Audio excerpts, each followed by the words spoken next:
Salut à tous, c'est Guillaume. Aujourd'hui, on se retrouve pour une nouvelle vidéo high-tech sur la chaîne secondaire. Pour cette vidéo, ce sera un guide d'achat pour des PC gamers pré-montés. Alors, c'est vrai que ce que je vous recommande toujours, c'est d'acheter vos composants, de monter vous-même votre config, la configurer, l'optimiser, etc. C'est ce qui est le plus intéressant parce que vous pouvez choisir exactement ce que vous voulez comme composant. Vous pouvez le monter vous-même, vous économisez un petit peu d'argent. Et voilà, c'est toujours bien, c'est un petit point positif aussi parce que quand on monte soi-même son PC, on sait un peu comment ça fonctionne et quand il y a des pannes, on arrive plus facilement à identifier. Donc c'est ce que je vous recommande à chaque fois. Mais je sais que parmi vous, il y en a, ils n'ont pas forcément le temps de monter eux-mêmes leur PC, de se taper tous les tutos, d'apprendre comment monter tout ça. Et il y en a d'autres aussi qui ont économisé pendant 1 an, 2 ans pour s'acheter leur PC. Ils n'ont pas envie de faire une erreur au montage, de casser le processeur, la carte mère, la carte graphique, et de se retrouver à devoir attendre. Donc je sais qu'il y en a qui ont un petit peu peur de monter eux-mêmes leur PC. Cette vidéo est donc faite pour vous. Donc là, c'est des PC gamers pré-montés. Ça veut dire que vous commandez sur le site, vous attendez 1 semaine, 2 semaines, voilà, et puis vous recevez votre PC pré-monté. Il n'y a plus rien à faire, à part parfois installer Windows, mais en général, c'est préinstallé. Donc voilà, cette vidéo est faite pour vous. Je vais vous présenter plusieurs configs. Donc ce sera sur une base de 2 configs différentes où il y aura plusieurs modifications en fonction de votre budget total. On commence aux alentours des 730-740 euros.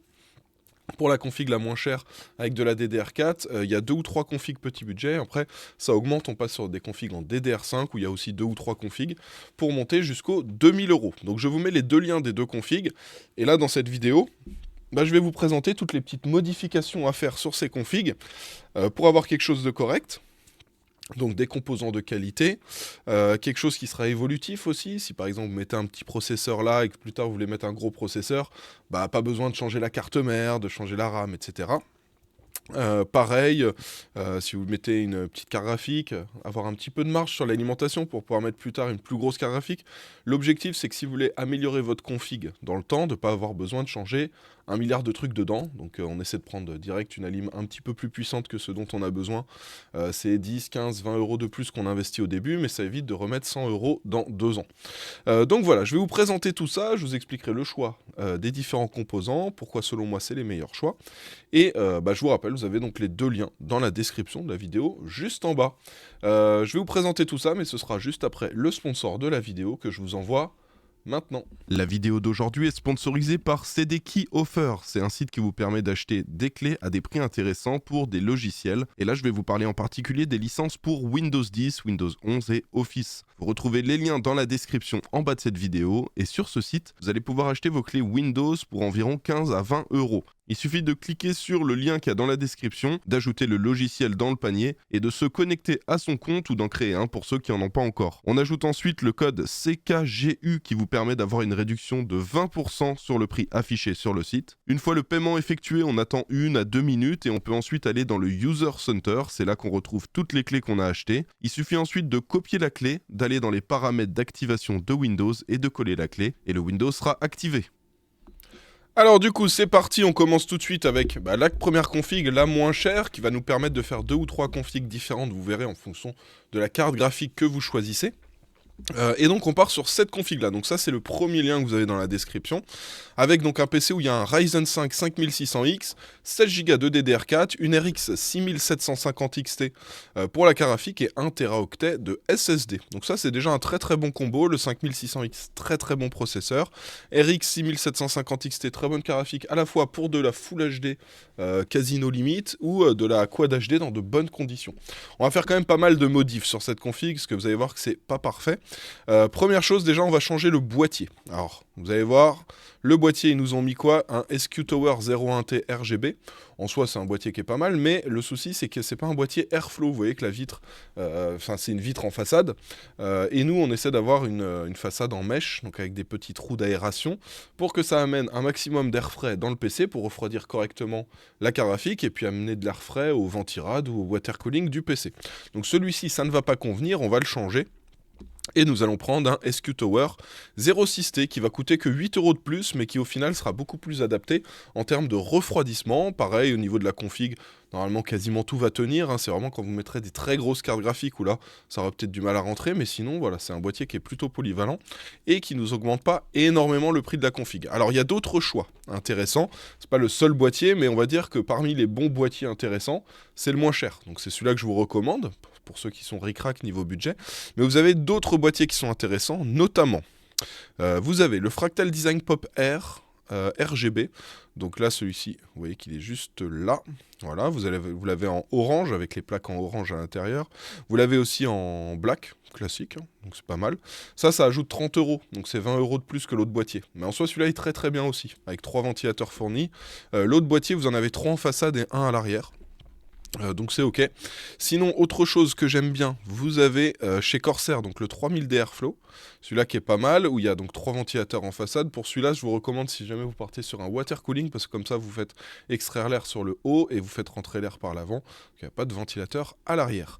Donc le 3000D Airflow qui existe en blanc et en noir. Et sinon, vous avez aussi chez Be Quiet le PureBase 500DX. Donc celui-là, ça ajoute 40 € sur le prix, 40 ou 36 suivant si vous le prenez en blanc ou en noir.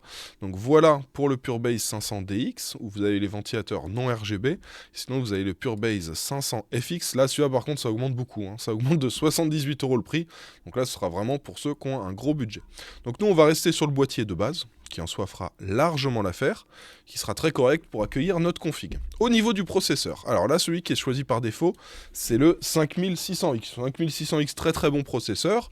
Le truc, c'est que vous avez le 5600 qui est pas beaucoup plus loin en termes de performance.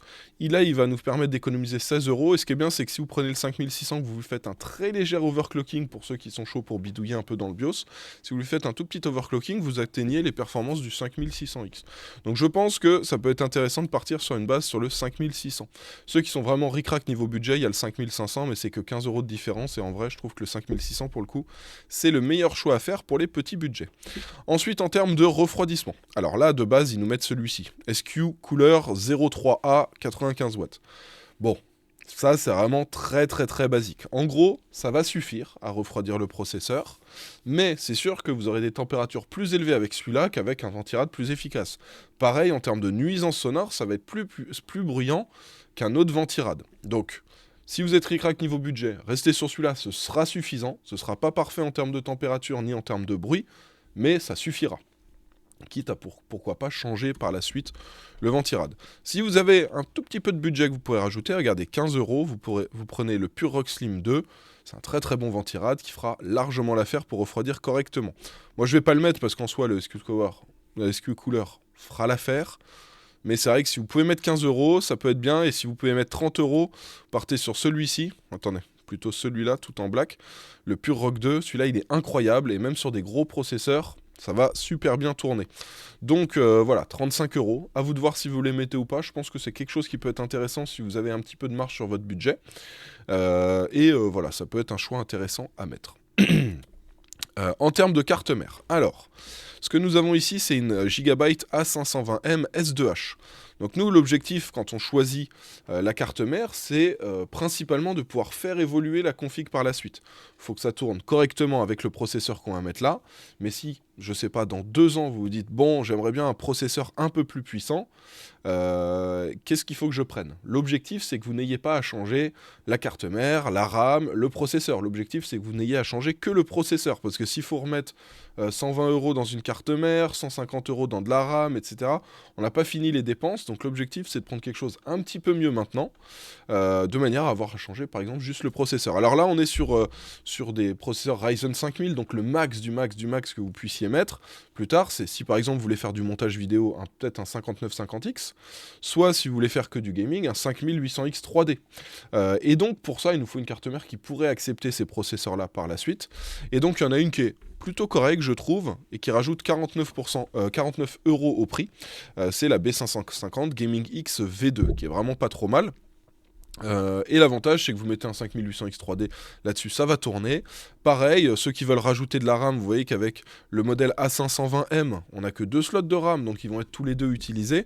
Le jour où vous vous dites, ok, j'ai besoin d'un peu plus de RAM parce que ce jeu auquel je joue, il demande 32, enfin il fonctionne mieux avec 32 Go de RAM, ben, vous vous retrouvez avec 2 barrettes de 8, vous n'avez plus d'emplacement de libre, donc il faut enlever les 2 barrettes de 8, acheter 2 x 16, ça va vous coûter plus cher que si vous aviez 4 emplacements, 2 barrettes de 8 et vous rajoutez 2 barrettes de 8 supplémentaires.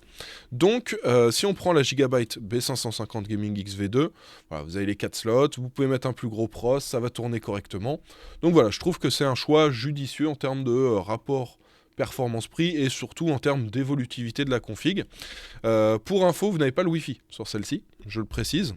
Alors il y a d'autres modèles qui sont proposés, vous voyez, en version Wi-Fi, mais c'est pas forcément des modèles ultra intéressants, ou alors c'est cher, ou alors c'est pas très haut de gamme. Donc j'aurais tendance à vous proposer d'acheter un petit dongle à 15 €, ceux de chez TP-Link. Ils sont très très bien.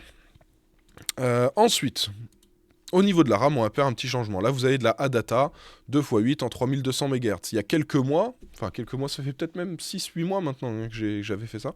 J'avais acheté un kit de RAM comme ça. Enfin, j'avais acheté un PC, memory PC qui avait un kit de RAM ADATA dedans. Il y avait écrit 3200 MHz. Il n'y avait pas les infos sur la latence. Donc nous, la fréquence, donc les MHz, on essaie d'avoir le chiffre le plus élevé possible. Et la latence, la plus faible possible. Donc idéalement, le bon spot en général pour avoir des bonnes performances sans exploser le budget, c'est 3200 MHz, CL16 pour de la DDR4, 6000C30 pour de la DDR5. Et donc là, j'avais pris ça, il y avait écrit 3200 MHz, quand j'ai reçu le PC, c'était de la C22, je crois. Donc pas foufou. Donc nous, ce qu'on va faire, c'est qu'on va prendre un kit où on sera sûr de la fréquence, et moi, ce que je vous propose, c'est les Corsair Vengeance LPX en 2 x 8 Go, 3200, et ça, c'est du CL16. Donc on part là-dessus, ça coûte 15 €. Ceux qui veulent un peu de RGB, ça vous coûtera 10 € de plus. Vous avez le modèle RGB, Corsair Vengeance RGB. Donc moi, je choisis la RAM 2 x 8 Go. Vous avez la possibilité de rajouter 2 x 8 Go plus tard, dans 1 an ou 2 ans. Bien sûr, si vous faites un upgrade, vous prenez exactement la même RAM que vous avez dans votre PC, pour éviter d'avoir des crashs, des blue screens, etc. Donc pour la mémoire vive, c'est fait. La carte graphique, on va regarder plus tard. Concernant le SSD et le bloc d'alimentation, on va rien changer. Parce que c'est le Kingston NV2, c'est pas un SSD parfait, mais ça fait l'affaire. Vous aurez un démarrage de Windows rapide, lancement des applications rapides, voilà, chargement des parties. Ça va être nickel. C'est pas les meilleurs en termes de longévité, mais ça reste quand même de très très bons SSD. Ça rentre dans le budget, donc c'est nickel pour une config pas trop chère, c'est parfait. Et au niveau du bloc d'alimentation, là, il n'y a pas besoin de le changer. C'est une BeQuiet System Power 10 de 650 watts en 80 plus bronze. Là encore, c'est pas la lime parfaite, elle est pas modulaire, donc vous avez tous les câbles, et les câbles que vous n'utilisez pas, ils seront quand même dans votre PC. Elle est 80 plus bronze, donc c'est pas incroyable non plus comme rendement, mais bon, une 80 plus gold, c'est aussi beaucoup plus cher. Là, on est sur un petit budget de config, donc l'objectif, c'est de pas aller trop mettre de budget dans l'alimentation, d'avoir quelque chose de correct et d'avoir un petit peu de marge si on veut une config plus puissante plus tard.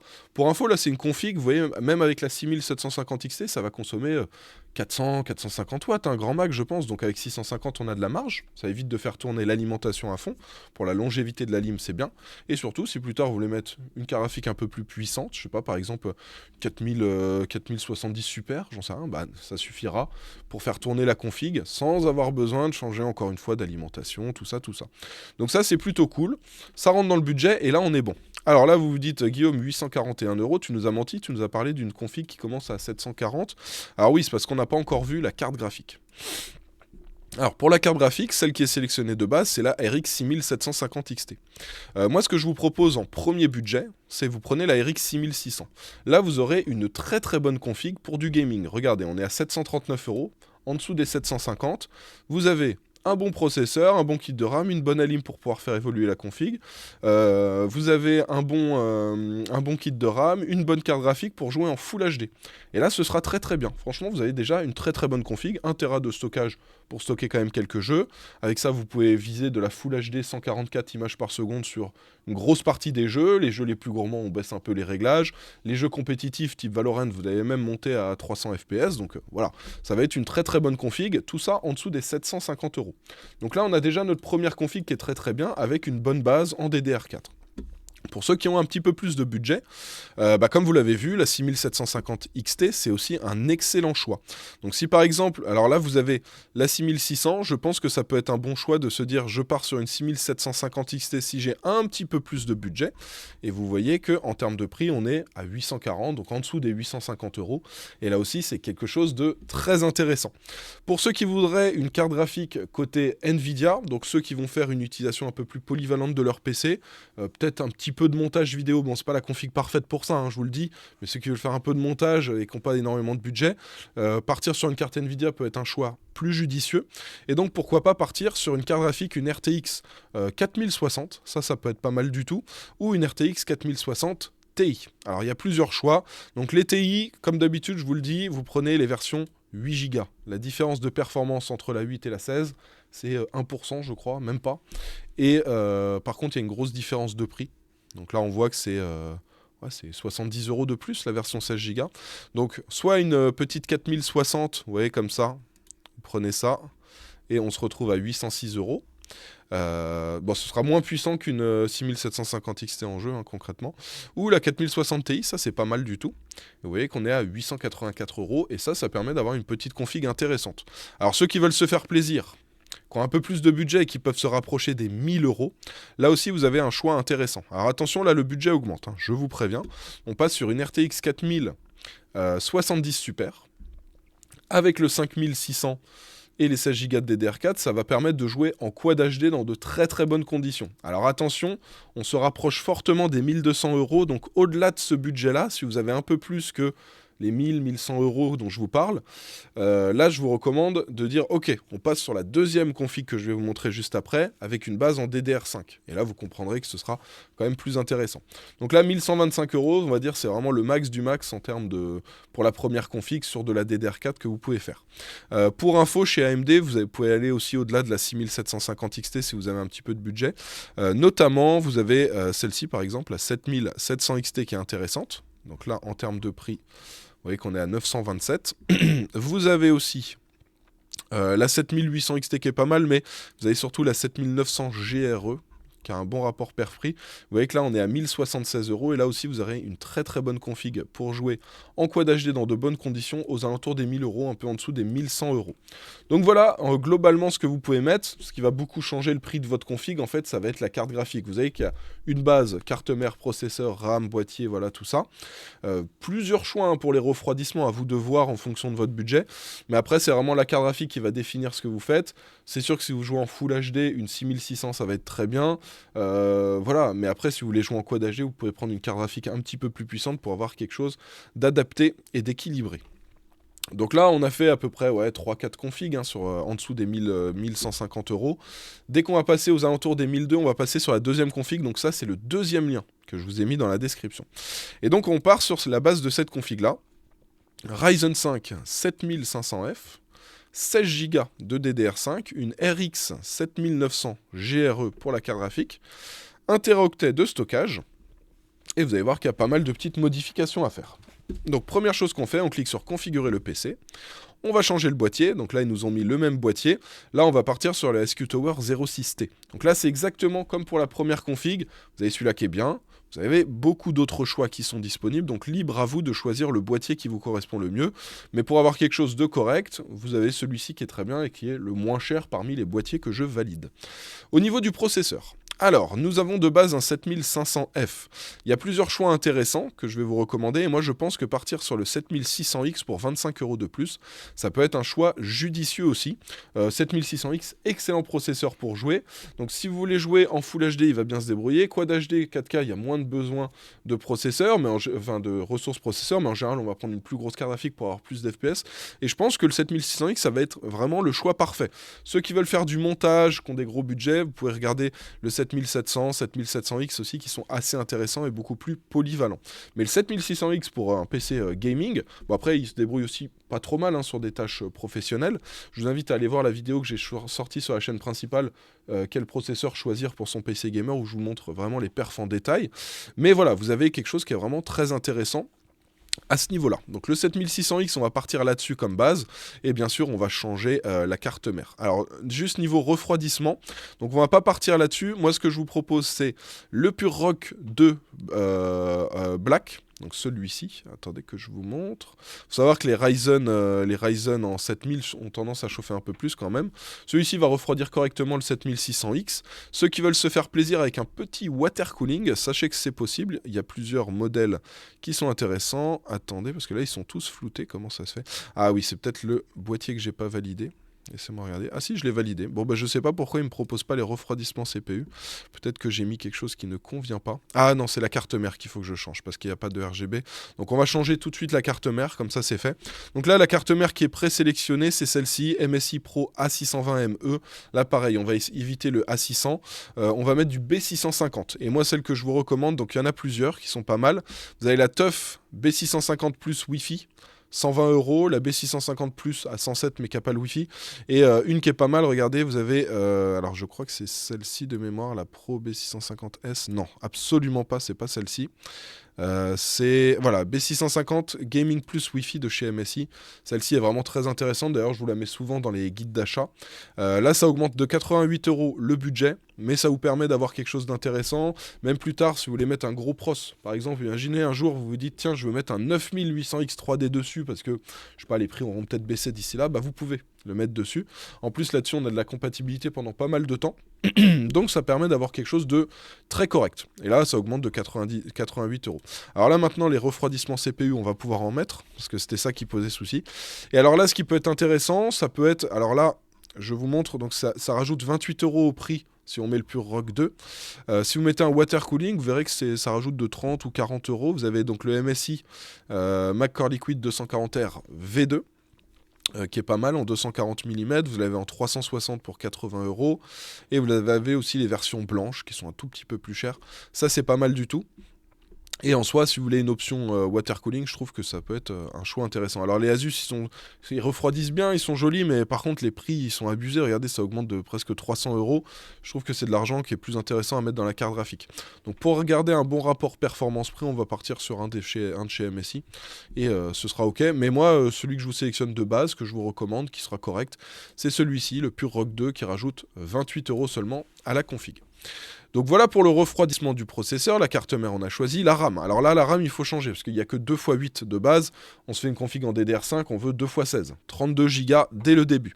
Et alors moi, ce que je vais vous recommander, c'est les kits de RAM de chez Corsair. Donc faites bien attention. Là, vous voyez, là, c'est les 5600 MHz. Et là, nous avons le 6000 MHz. Donc là, on va partir, on va scroller. Et vous voyez qu'on a ça. Donc de la 6000, 32 Go. Alors attention, donc ne cliquez pas sur celle-ci, vous voyez 32 Go DDR5 6000 MHz, Corsair Vengeance RGB. Là, il ne nous précise pas la latence. Deux lignes en dessous, on voit 6000 CL30. Donc c'est ça, nous, qu'il faut qu'on prenne. On coche ça, c'est 97 €. Donc oui, c'est 14 € de plus que les autres. Mais au moins, on sait que c'est du 6000 et que c'est du CL30. Et ce sera parfait pour notre config. Donc là, 97 €, ça nous rajoute un petit peu de budget.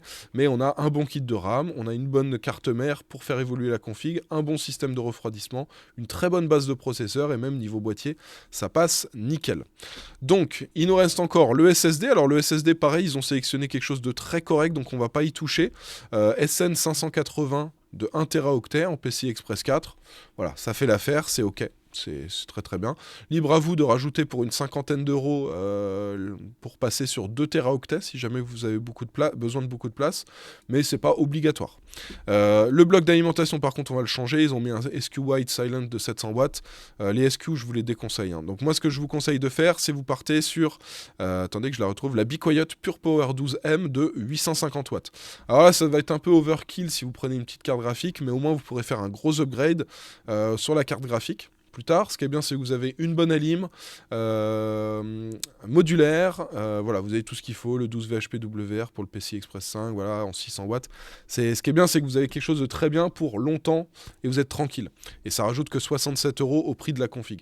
Et comme ça, vous avez une bonne alim. Donc à ce niveau-là, vous voyez que là, on est sur un prix de 1420 €.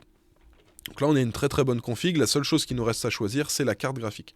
Je vous fais une petite précision. Alors ça, c'est pas quelque chose que vous devez faire forcément pour la première config, mais c'est quand même quelque chose que je vous recommande de faire si jamais vous êtes OK pour faire la manip. Vous avez une option là, notre recommandation, vous pouvez cocher « La carte graphique doit être livrée non montée ». Et ça, c'est quelque chose de pas mal, parce que dans le transport, ce qui a tendance à s'abîmer, c'est ventirad, carte graphique. C'est pour ça qu'ils nous mettent des petites cales avec des trucs à mémoire de forme pour pas que ça bouge dans le transport. Mais bon, suivant votre livreur, ça se trouve, votre livreur il va faire n'importe quoi, il va balancer le carton n'importe comment, et votre PC, la carte graphique, elle va se casser, ou alors elle va endommager la carte mère, ou alors le ventirad va se détacher. On essaie de limiter au maximum ce genre de soucis, parce que quand on attend 2 semaines son PC, on n'a pas envie quand il arrive de voir qu'il marche pas et qu'il faut le renvoyer, réattendre 2 semaines pour recevoir un nouveau PC. Donc ça, c'est une petite option. Si vous la cochez, vous allez recevoir le PC sans qu'il y ait la carte graphique dedans. Vous aurez la boîte à part. Et ensuite, c'est à vous. Vous ouvrez la vitre, vous vissez, enfin vous mettez la carte graphique, vous vissez le tout. Et voilà, vous branchez le câble d'Alim et comme ça vous êtes tranquille. Bon, je sais qu'il y en a qui voudront pas faire la manip parce qu'ils ont un peu peur, mais c'est quand même quelque chose que je vous recommande de faire parce que la carte graphique c'est souvent ce qui se casse dans le transport et on essaie d'éviter ça au maximum. Donc n'hésitez pas à activer l'option si vous vous sentez chaud pour connecter vous-même la carte graphique. Et donc revenons du coup sur les cartes graphiques parce que là c'est là qu'on va faire la différence entre cette config si on veut qu'elle soit à 1003, 1004, 1005, 2000. Voilà. Donc il y a plusieurs variantes possibles. On commence avec les cartes AMD qui selon moi ont le meilleur rapport performance-prix. La 7900 GRE peut être un très bon choix pour ceux qui ont un budget un petit peu plus limité. Vous avez la 7700 XT. Bon, c'est un peu dommage quand même de partir sur une config à 1003 avec une 7700 XT. Donc c'est pour ça que moi de base, je vous recommande quand même de partir sur la 7900 GRE qui est vraiment très correcte. Ceux qui veulent aller plus loin, vous avez la 7900 XT. Celle-ci, elle est vraiment incroyable. Là, on est sur un budget d'environ 1500 €. Et pour le coup, 1500 €, très très bon processeur, une belle config bien équilibrée et des composants de qualité, avec une carte graphique suffisamment puissante. Et vous avez sinon la 7900 XTX, qu'on retrouve juste là, et qui nous amène le prix de la config à 1793 €. En termes de performance, c'est à peu près comme une 4080 Super, hein, la XTX. Donc voilà, quelque chose de très très bien. Pour ceux qui veulent partir sur du AMD, bon on va pas parler de Intel, mais ceux qui veulent partir sur du Nvidia, je veux dire, vous avez plusieurs choix. Donc on a déjà la 4070 Super à ce niveau-là. Celle-ci, elle nous amène le prix de la config à 1458 €. C'est un choix, selon moi, un peu moins intéressant que la 7900 GRE.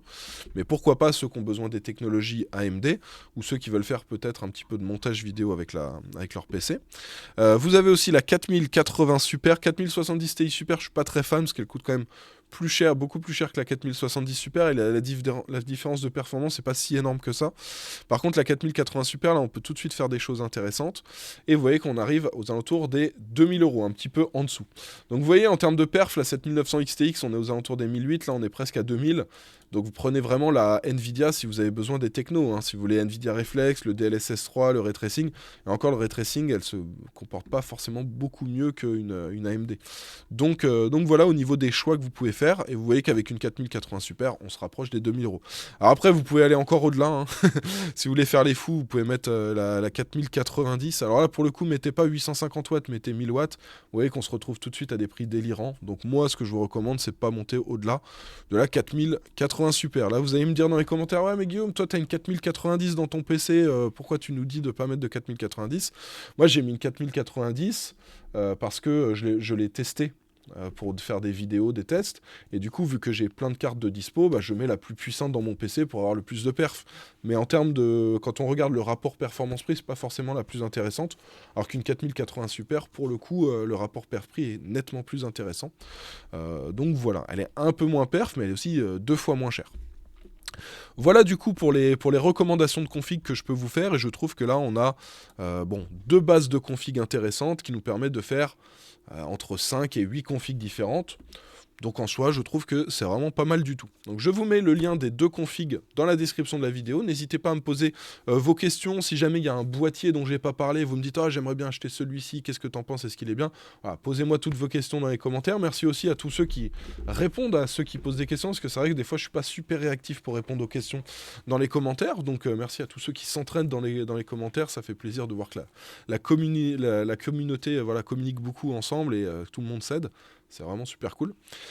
Et donc voilà pour la présentation de tout ça. Dites-moi si vous voulez que je commande un PC Memory PC. C'est vrai que en général vous aimez bien quand j'en commande et que je fais des tests. En plus derrière je vous les fais gagner sur les réseaux, donc pourquoi pas essayer de faire ça pour la fin de l'année, je vais voir. J'avais prévu de retester aussi un PC Flow Up, pourquoi pas, tester un PC Top Achat. Donc bon, j'ai pas mal d'idées là de PC prémontés à tester. Dites-moi si vous avez une petite préférence ou si vous voulez que je teste, je sais pas, un PC Leclerc, un PC Fnac, voilà. Mais en général, bah voilà, Memory PC, il y a des trucs intéressants. Flub, je sais que les gens aiment bien. Tout ce qui est PC Top Achat, matériel.net, LDLC, en général, vu que c'est bien monté, qu'il y a des boutiques, par exemple LDLC, vous avez des boutiques, les gens, ça les rassure. Ils achètent un PC, hop, ils peuvent le ramener à la boutique s'il y a quelque chose qui va pas. Donc c'est aussi des tests que vous aimez bien que je vous fasse. Donc pourquoi pas. Dites-moi dans les commentaires qu'est-ce que vous voulez. Et puis bah, moi, je m'adapterai en fonction de vos envies.